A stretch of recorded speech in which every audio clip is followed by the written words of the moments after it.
డొక్కు సైకిల్ మీద వచ్చిన రాధాకృష్ణ ఈరోజు వేల కోట్లకి ఎదిగాడు అంటే ఏ విధంగా చంద్రబాబు నాయుడికి బ్రోకర్గా పనిచేశాడు, ఏ విధంగా ఎన్టీఆర్ని దించినప్పుడు చంద్రబాబు నాయుడు ఇచ్చిన సూట్ కేసుల్ని మోసాడో అందరూ కూడా గమనించారు. ఇది రోసయ్య గారు కూడా అనేక సందర్భాల్లో చెప్పడం జరిగింది.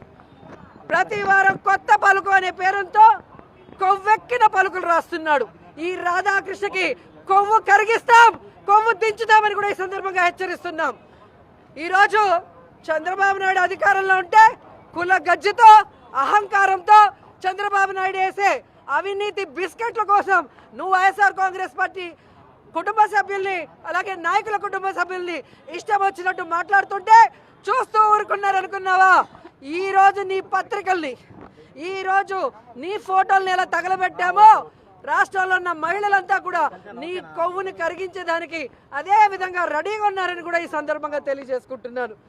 ఈరోజు రాష్ట్రంలో నువ్వు దోచుకున్న దోపిడీకి, ఈరోజు నీకు ఇచ్చిన నీ ఆఫీసులకి, అలాగే ఏవైతే చంద్రబాబు నాయుడు ప్రతిసారి అధికారంలో వచ్చిన తర్వాత నీకు కట్టబెడుతున్నాడో వాటిని కాపాడుకోవడం కోసమే చంద్రబాబు నాయుడు రాసిచ్చే రోత రాతలు రాయటం, చంద్రబాబు నాయుడు రాసిచ్చే బూతు మాటల్ని రాస్తూ విషపత్రికలాగా విషం చూపుతున్నావు. ఇది ఇంతటితో ఆపుకపోతే ఖచ్చితంగా మహిళలందరం నీ కొవ్వు దించుతామని కూడా రాధాకృష్ణ హెచ్చరిస్తున్నాం. రాధాకృష్ణ కూతురికి, చంద్రబాబు నాయుడు భార్య భువనేశ్వరి గారికి, నారా లోకేష్ భార్య, అలాగే ఎవరైతే పవన్ కళ్యాణ్ భార్య, అలాగే మంత్రులు ఎమ్మెల్యేల భార్యలను హెచ్చరిస్తున్నాం. మీరు మమ్మల్ని తిట్టిస్తే మాకు తిట్టడం చేత కాదనుకుంటున్నారా? మాకు సంస్కారం అడ్డొస్తుంది కాబట్టి, చదువుకున్న వాళ్ళం, విలువలు తెలిసిన వాళ్ళం కాబట్టి ఈరోజు మేము ఇంతవరకు మీకు హెచ్చరిస్తూ వదిలేసాం. కానీ ఇక మేము మొదలు పెడితే మీరంతా బయటకు కూడా అడుగు పెట్టలేక సిగ్గుతో చచ్చిపోతారని కూడా ఈ సందర్భంగా తెలియజేసుకుంటున్నా. ఇంకొకసారి మహిళల గురించి తప్పుడు రాతలు రాసిన, మహిళల గురించి తప్పుడు ప్రసారం చేసిన, లేదా మహిళల గురించి ఇష్టం వచ్చినట్టు వాగితే మాత్రం ఆంధ్రజ్యోతి ఆఫీస్నే తగలబెడతామని కూడా ఈ సందర్భంగా హెచ్చరిస్తున్నాం. నేను ఒకటే చెప్తున్నా, మర్యాదగా ఉంటే మర్యాదగా ఉంటుంది. క్యారెక్టర్ అసాసినేషన్ చేస్తే మాత్రం చాలా ఫర్మ్గా ఉంటాం. తెలుగుదేశం పార్టీ భయపడదు. తీవ్రవాదులతో పోరాడాం, ముఠా నాయకుల్ని పూర్తిగా కంట్రోల్ చేశాం, మత విద్వేషాలు రెచ్చగొట్టే వాళ్ళని నియంత్రణ చేశాం, రౌడీలు లేకుండా చేశాం. ఇప్పుడు రౌడీలు, నేరస్తులు రాజకీయ ముసుగేసుకున్నారు. ముసుగు కూడా తీస్తాం. రౌడీలను రౌడీలుగానే చూస్తాం, నేరస్తులను నేరస్తులుగానే చూస్తాం. No question of compromise. ఒకరిద్దరు పోలీస్ ఆఫీసర్లు ఎక్కడా కానీ తప్పు చేసినా, లేకుంటే లాలో చేపడితే మాత్రం అదే లాస్ట్ డే. వాళ్ళకు కూడా చాలా ఫర్మ్గా ఉంటాం. లా అండ్ ఆర్డర్ మెయింటైన్ చేస్తేనే రాష్ట్రానికి పెట్టుబడులు వస్తాయి. లా అండ్ ఆర్డర్ మెయింటైన్ చెప్తే ఎవరు పెట్టుబడులు పెట్టరు. ఈ రాష్ట్రానికి టూరిజం ప్రమోట్ చేయాలంటే ఒక ప్రశాంతమైన వాతావరణం ఉంటే వస్తాయి. టూరిజం ప్రమోట్ అయితే, అభివృద్ధి జరిగితే, ఇండస్ట్రీ వస్తే ఉద్యోగాలు వస్తాయి.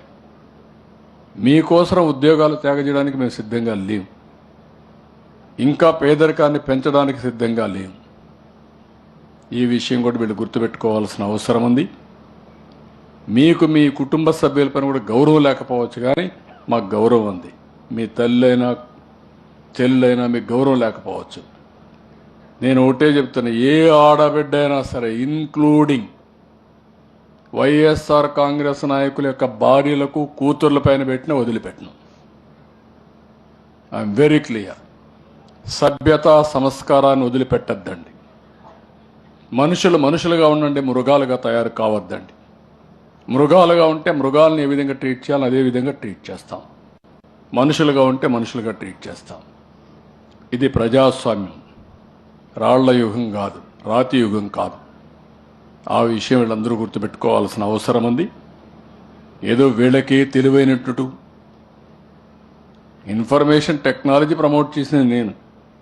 నా దగ్గర మీ కథలేంటి నాకు అర్థం కాలేదు. మీకోసం ప్రమోట్ చేయాల ఇన్ఫర్మేషన్ టెక్నాలజీని. సోషల్ మీడియా వచ్చింది తర్వాత. అలాంటి దాంట్లో మీ ఇష్ట ప్రకారం పెట్టి తప్పుడు అడ్రస్లు పెట్టి చేయడం తప్పిది. చాలా ఫర్మ్గా ఉంటాం. ఎవరైనా అలాంటి ధోరణిలో ఉంటే బీ కేర్ఫుల్, మానుకోండి. ఒట్టొట్టి అడుపులు అరిస్తే కుదరదు. నేను I'm very clear on that.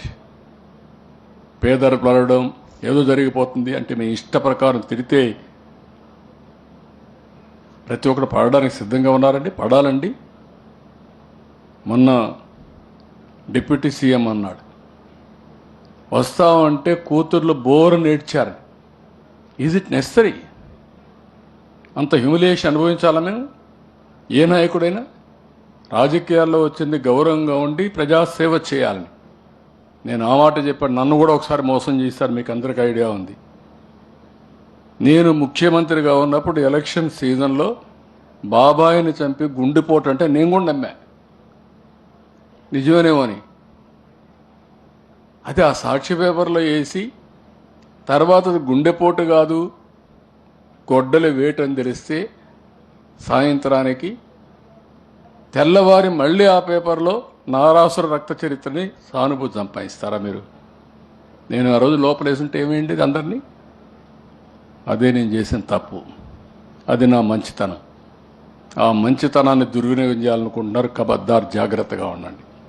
ఎవరిని వదిలిపెట్టాం. తప్పును తప్పుగా చూస్తాం.